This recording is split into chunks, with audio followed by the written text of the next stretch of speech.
Hello students, আমরা জানি পঞ্চায়েতের একটা হিউজ রিক্রুটমেন্ট আমাদের হতে চলেছে এবং তার এক্সামও খুব শীঘ্রই হবে। তো সেই এক্সামের একটা ইম্পর্ট্যান্ট টপিক হচ্ছে পঞ্চায়েতি রাজ সিস্টেম। শুধুমাত্র এক্সাম পার্সপেক্টিভ নয়, এছাড়াও তোমরা যখন সিলেক্টেড হয়ে যাবে, সিলেকশন হওয়ার পরে তোমরা পঞ্চায়েতের বিভিন্ন ভাগে বিভিন্ন পদে কাজ করবে। তো সেই পদে যখন কাজ করবে তো তোমাদের অবশ্যই পঞ্চায়েত সম্পর্কে জানাটা খুব দরকার। তো আজকে আমরা পঞ্চায়েতি রাজ সিস্টেম সম্বন্ধে ডিটেলস জেনে নেব উইথ প্রিভিয়াস ইয়ার পিওআইকিউ। ফার্স্টে আমরা দেখব এই পঞ্চায়েতি রাজ সিস্টেমটা কি, পঞ্চায়েতি রাজ সিস্টেম কেনই বা এলো। আচ্ছা, আমরা দেখো আমরা জানি আমাদের সেন্ট্রালেতে এবং স্টেটেতে বিভিন্ন বিধানসভা, রাজ্যসভা এইসব ভাগ আছে এবং সেখানে এমএলএ, এমপি এইসব মানুষেরা বিভিন্নভাবে পলিসি মেক করে, পলিসি তৈরি করে এবং সেগুলো আমাদের উন্নয়নের জন্য বিভিন্নভাবে হেল্প করে। কিন্তু আমরা একজন সাধারণ মানুষ হিসেবে কোনোদিনও কোনো পলিসি মেকিংয়ে হেল্প করতে পারি না বা কোনো অংশগ্রহণ করতে পারি না। তো সেই চিন্তাটা মাথায় রেখে কি করা হয়েছে, বিভিন্ন কমিটির রেকমেন্ডেশনে লোকাল সেলফ গভর্নমেন্ট যাতে গ্রামের মানুষরা বা লোকাল মানুষরা যাতে গভর্নমেন্টে অংশগ্রহণ করতে পারে, সেই জন্য এই পঞ্চায়েতি রাজ সিস্টেম তৈরি করা হয়েছে। এটার মূল কারণ কি ছিল, লক্ষ্য কি ছিল? গণতন্ত্রের বিকেন্দ্রীকরণ, মানে ডিসেন্ট্রালাইজেশন অফ ডেমোক্রেসি। মানে পাওয়ার একজনের হাতে না রেখে বা শুধু সেন্ট্রাল বা স্টেটের হাতে না রেখে প্রতিটা গ্রাম বা প্রতিটা এলাকার মধ্যে দিয়ে যাতে পাওয়ারটা ছড়িয়ে দেওয়া যায় এবং সেখানকার মানুষেরা যাতে পলিসি মেকিংয়ে অংশগ্রহণ করতে পারে, সেই জন্য এই পঞ্চায়েতি রাজ সিস্টেমটাকে তৈরি করা হয়েছে। এর আরও কি লক্ষ্য? গ্রামীণ উন্নয়ন। কোনো একটা মানুষ বিধানসভা বা লোকসভায় বসে থেকে যতটা না গ্রামের একটা ছোটখাটো প্রবলেম সম্বন্ধে যতটা না ভাবতে পারবে, গ্রামের মানুষরা যখন গ্রামের সেই অংশগ্রহণ করবে সেই কাজেতে, তারা অনেকটা ভালোভাবে সেটা বুঝতে পারবে তাদের সমস্যাটা কি। তো সেই জন্য গ্রামের উন্নয়নের জন্য পঞ্চায়েতি রাজ সিস্টেম খুব ইম্পর্টেন্ট। আর একটা হলো জনগণের অংশগ্রহণ। লোকাল মানুষরা, লোকাল সেলফ গভর্নমেন্ট নামেই আছে, তো লোকাল মানুষরা যাতে বিভিন্ন পলিসি মেকিংয়ে সাহায্য করতে পারে, সেই জন্য পঞ্চায়েতি রাজ সিস্টেম খুব ইম্পর্টেন্ট। আচ্ছা, পঞ্চায়েতি রাজ সিস্টেমের প্রধান উদ্দেশ্য কি? এখানে অলরেডি পিওআইকিউ এসে গেছে। এর উদ্দেশ্য হলো ABCD: প্রশাসনের কেন্দ্রীভূত করা, গণতন্ত্রকে বিকেন্দ্রীকরণ করা, রাজস্ব বৃদ্ধি করা, বিচার ব্যবস্থা শক্তিশালী করা। এর উত্তরটা কি হবে আমি অলরেডি তোমাদেরকে পড়ালাম, প্রত্যেকে এটা কমেন্ট করো।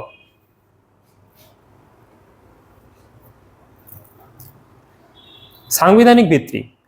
কোনো একটা আইন যতক্ষণ না সেটাকে সংবিধান রেকগনাইজ করবে, কোনো পার্টের মধ্যে এটাকে ফেলবে, ততক্ষণ সেই আইনের ভ্যালু অনেকটা কমে যাবে। সুতরাং এটাকেও একটা সংবিধানের পার্টের মধ্যে ফেলা হয়েছে, সংবিধান এটাকে রেকগনাইজ করেছে। তো কত নম্বর? এটা আগেতে সংবিধানের অংশ ছিল না, কিন্তু ৭৩তম সংবিধান সংশোধনী আইনের মাধ্যমে এটা সংবিধানের একটা পার্টের মধ্যে ফেলা হয়েছে। কত নম্বর পার্ট? ৯ নম্বর পার্টের মধ্যে। এবং ২৪৩ থেকে ২৪৩ এতগুলো ভাগেতে, এতগুলো আর্টিকেলের মধ্যে আমাদের এই পঞ্চায়েতি রাজ সিস্টেমের বিভিন্ন কার্যকলাপ সম্বন্ধে বলা আছে।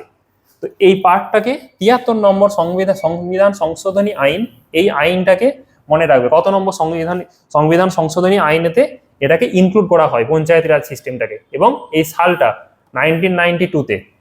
দুটোই ইম্পর্টেন্ট খুব। এটা কবে কার্যকর হয়? এটা তো এই একটা পাস হয়েছিল 1992-তে সংবিধান সংশোধনী আইনটা, কিন্তু যখন এটা কার্যকর কখন থেকে হতে শুরু করে? 24 এপ্রিল 1993 থেকে। গুরুত্ব কি? পঞ্চায়েতকে সাংবিধানিক মর্যাদা দেওয়া। সাংবিধানিক মর্যাদা যতক্ষণ না দেওয়া হচ্ছে ততক্ষণ গুরুত্ব অনেক কম থাকে। তো সাংবিধানিক মর্যাদা দেওয়ার জন্যই এই কাজটাকে করা হয়েছে, সাংবিধানিক সংশোধনটা করা হয়েছে। আচ্ছা, এখানে দেখো কোশ্চেন এসেছে, কত নম্বর সাংবিধানিক সংশোধন অ্যাক্টের মাধ্যমে এটাকে ইনক্লুড করা হয়েছে? সেটা হবে ৭৩তম সংশোধনী, ৭৩তম সংবিধান সংশোধনের মাধ্যমে। আচ্ছা, পঞ্চায়েতের এক্সামের জন্য কর্মী, সহায়ক, সেক্রেটারি এবং এক্সিকিউটিভ অ্যাসিস্ট্যান্ট, এই সকল পোস্টের জন্য যদি তুমি কমপ্লিট প্রিপারেশন নিতে চাও, তার জন্য প্রতিষ্ঠা এডুকেশন তোমাদের জন্য নিয়ে এসেছে একটা কমপ্লিট প্যাক, যেখানে কি কি থাকবে? অঙ্ক, বাংলা, জিকে এবং ইংলিশের কমপ্লিট নোটস। শুধু তাই নয়, এবং এর সাথে রয়েছে মক টেস্ট, যাতে তোমরা সেটাকে রিভিশন করতে পারো এবং তোমাদের উইক পয়েন্টটা বুঝে তোমরা আবার প্র্যাকটিস করতে পারো, কিন্তু মাত্র 350 টাকায়। তাই কম দামে সেরা প্রস্তুতির জন্য তোমরা এখনই হোয়াটসঅ্যাপ করো 908888 এবং 900010 এই নাম্বারে। পঞ্চায়েতকে এই 3টে ভাগে ভাগ করা হয়। আমাদের যে পঞ্চায়েতি রাজ সিস্টেমটা রয়েছে সেটাকে 3 ভাগে ভাগ করা হয়। সেই কি কি 3টে ভাগ? সবচেয়ে বেসিক লেভেলে রয়েছে যেটা হলো গ্রাম স্তর, গ্রাম পঞ্চায়েত, যেখানে সকল মানুষ অংশগ্রহণ করতে পারবে। তারপরে রয়েছে ব্লক লেভেলের, ব্লক স্তরের পঞ্চায়েত সমিতি, আর জেলা স্তরে রয়েছে জেলা পরিষদ। এই 3টে ভাগে পঞ্চায়েতের এই পুরো পাওয়ারটাকে ভাগ করা হয়। প্রথমে বেসিক লেভেলের গ্রাম, তারপরে ব্লক, তারপরে ডিস্ট্রিক্ট লেভেল। এই ব্যবস্থাকে কি বলা হয়? এই ব্যবস্থাকে বলা হয় 3 স্তরের পঞ্চায়েত ব্যবস্থা বা 3 টায়ার পঞ্চায়েতি রাজ সিস্টেম।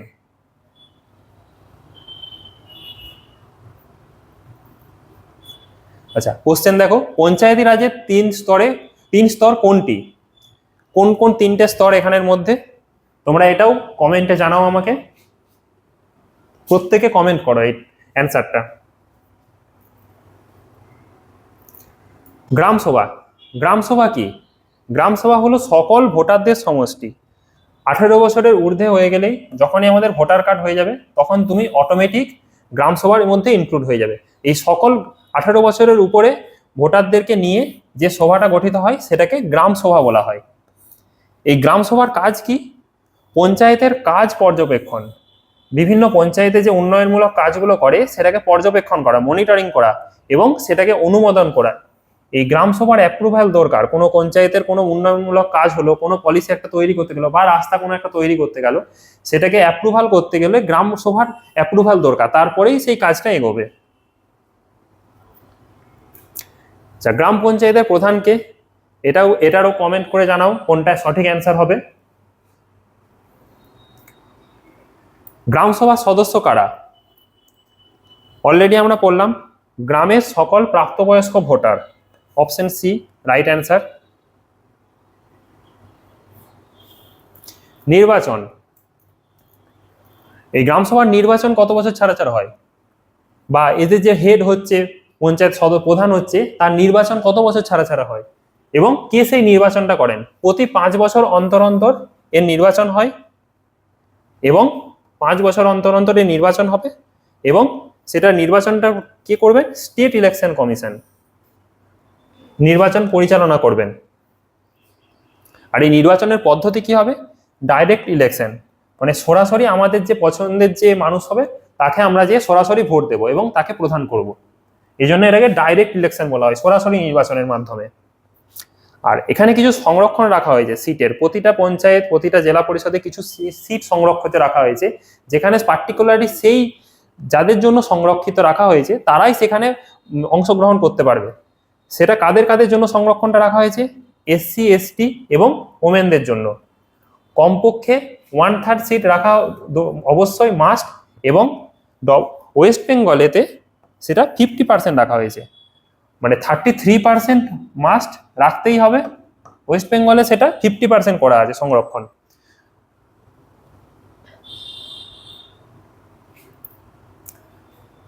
পঞ্চায়েত নির্বাচনের দায়িত্ব কার হাতে থাকে? নির্বাচন কমিশন, সুপ্রিম কোর্ট, রাষ্ট্রপতি, সংসদ। এগুলো তো হবে না, তো option A right answer. Panchayat raj ব্যবস্থায় মহিলাদের জন্য সংরক্ষণ কত? দেখো, এখানে কিন্তু ওয়েস্ট বেঙ্গল বলেনি, তো আমরা দেখেছি 1/3 সংরক্ষণ মাস্ট, তো এটা অপশন সি হবে কারেক্ট অ্যান্সার। যদি এটা ওয়েস্ট বেঙ্গল বলতো, ওয়েস্ট বেঙ্গলে কতবার সংশোধন আছে, কত পার্সেন্ট, তাহলে এটা রাইট হতো। প্রধান পদ সমূহ, পঞ্চায়েতে প্রধান পদগুলো দেখে নিই আমরা। প্রধান পদের মধ্যে আছে, প্রথমে হচ্ছে প্রধান, তারপরে আছে উপপ্রধান, সভাপতি, তারপর আছে সহসভাপতি বা সভাধিপতি। এরা প্রশাসনিক কাজ পরিচালনা করেন, পঞ্চায়েতের বিভিন্ন যে কাজগুলো হয়, বিভিন্ন উন্নয়নমূলক কাজগুলো, সেগুলো পরিচালনা করেন। আচ্ছা, 11তম তফসিল বা 11th শিডিউলেতে পঞ্চায়েত আমাদের কত নম্বর শিডিউলেতে আছে বা কত নম্বর তফসিলে আছে, সেটা হচ্ছে 11th শিডিউলে। এখানেতে পঞ্চায়েতকে 29টা টোটাল সাবজেক্ট দেওয়া আছে, যে তোমরা এই সাবজেক্টগুলোর উপরে তোমরা বিভিন্নভাবে উন্নয়নমূলক কাজ করতে পারো। সেই সাবজেক্টগুলো কনস্টিটিউশন দিয়েছে 29টা সাবজেক্ট পঞ্চায়েতকে। তার মধ্যে কতগুলো গুরুত্বপূর্ণ যেগুলো আছে সেগুলো আমরা মনে রাখবো। যেমন হলো কৃষি, সেচ, পশুপালন, স্বাস্থ্য, শিক্ষা এবং গ্রামীণ রাস্তা। এগুলো ছাড়াও টোটাল 29টা সাবজেক্ট আছে যেগুলোর উপর পঞ্চায়েত বিভিন্নভাবে কাজ করে থাকেন। কোন তফসিলে রয়েছে পঞ্চায়েতের বিষয়সমূহ, কোন তফসিলে রয়েছে? এটা হবে 11 বা 11 নম্বর তফসিল। অর্থের উৎস কি? পঞ্চায়েতে যে উন্নয়নমূলক কাজগুলো করবে তার জন্য তো অর্থ লাগবে। সেই অর্থটা কোথা থেকে আসবে? পঞ্চায়েতের সোর্স কোথায় অর্থের? সেটা হলো বিভিন্ন কর, যে ট্যাক্স দেওয়া হয়, সাধারণ আমরা যে ট্যাক্স দিই তার কিছু কিছু ট্যাক্স আছে, ফিস কিছু আছে, এবং বিভিন্ন অনুদান, বিভিন্ন গ্র্যান্ট দেওয়া হয়। সেন্ট্রাল থেকেও কিছু গ্র্যান্ট দেওয়া হয় কখনো সময় কোনো পঞ্চায়েতকে। সেই গ্র্যান্ট এবং কেন্দ্র ও রাজ্যের যে ফান্ডস আছে, রাজ্য সরকার এবং কেন্দ্র সরকারের যে ফান্ডস আছে, সেখান থেকে পঞ্চায়েতকে কতটা ভাগ দেওয়া হবে সেটাও ঠিক করে কি ফাইন্যান্স কমিশন। এনার মতে যে যতটা পার্সেন্টেজ পঞ্চায়েতের জন্য অ্যালাউ করা হবে সেই ফান্ডসটা সেন্ট্রাল এবং স্টেটের ফান্ড থেকে পঞ্চায়েতকে দেওয়া হবে, এবং তারপর তারা সেই ফান্ড নিয়ে বিভিন্ন উন্নয়নমূলক কাজ করবেন।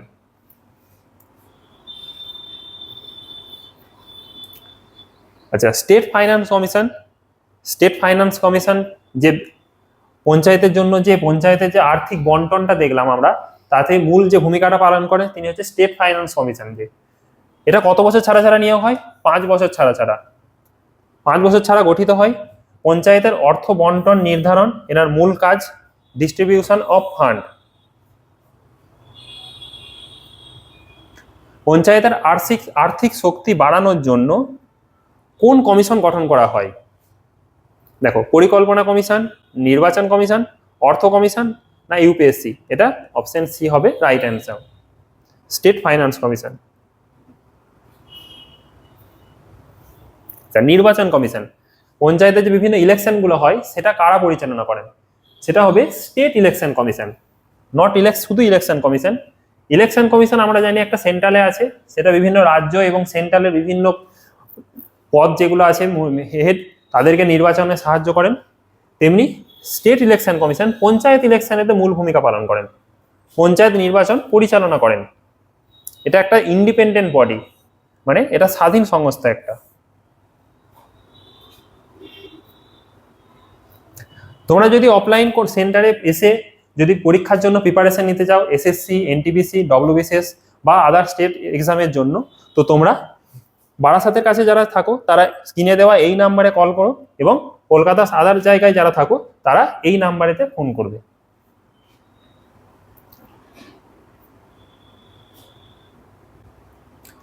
আচ্ছা, কিছু গুরুত্বপূর্ণ কমিটি দেখে নিই। আমরা প্রথমে দেখলাম পঞ্চায়েত যে রাজ সিস্টেমটা, এটা আমাদের সংবিধানে প্রথমে ছিল না। তো কিছু কমিটি বসেছিল, তারা বলল যে এটা খুব ইম্পর্টেন্ট জিনিস, যেটা আমাদের লোকাল সেলফ গভর্নমেন্ট, আমাদের লোকাল মানুষকে এখানে অংশগ্রহণ করার জন্য এবং পাওয়ারের ডিসেন্ট্রালাইজেশনের জন্য খুবই প্রয়োজন।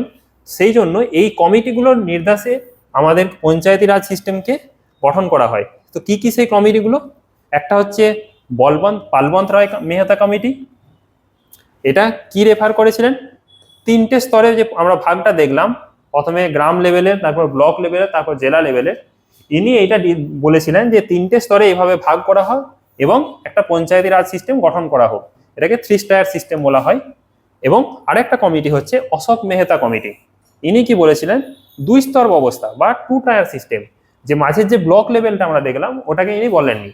ইনি বলেছিলেন গ্রাম থাকবে, তারপরে জেলা থাকবে। এই 2 স্টেজেতে তিনি ভাগ করে পঞ্চায়েতি রাজ সিস্টেম গঠনের কথা বলেছিলেন। এদের কমিটির রেকমেন্ডেশন অনুযায়ী তারপরে এই পঞ্চায়েতি রাজ সিস্টেমটা গঠন করা হয়। কোন কমিটি পঞ্চায়েতি রাজ ব্যবস্থা প্রবর্তনের সুপারিশ করেছিলেন? দেখো, সরকারিয়া কমিশন, বলবন্ত রায় মেহতা কমিটি, এটাই হবে রাইট হবে অ্যান্সার, বাকিগুলো তো হবে না। পশ্চিমবঙ্গের পঞ্চায়েত ব্যবস্থায় পার্টিকুলার কিছু চেঞ্জ আছে যেটা আমরা দেখে নিই। ওয়েস্ট বেঙ্গল পঞ্চায়েতি অ্যাক্ট কবে পাস হয়েছিল? 1973। খুব ইম্পর্টেন্ট সাল, পরীক্ষায় কোশ্চেন এসেওছে অলরেডি। এটার বৈশিষ্ট্য কি ওয়েস্ট বেঙ্গলের পঞ্চায়েতি রাজ সিস্টেমের? এখানে 3 স্তর ব্যবস্থা রয়েছে, যেটাকে 3 টায়ার সিস্টেম বললাম। আর এখানে মহিলা সংরক্ষণ আছে 50%, অন্যান্য স্টেটে আছে 33%, এখানে আছে 50% সংরক্ষণ। আর এটা গ্রামের উন্নয়নে অগ্রগামী ভূমিকা পালন করে। পশ্চিমবঙ্গে পঞ্চায়েত ব্যবস্থা কবে চালু হয়? আমরা অলরেডি পড়লাম 1973-তে।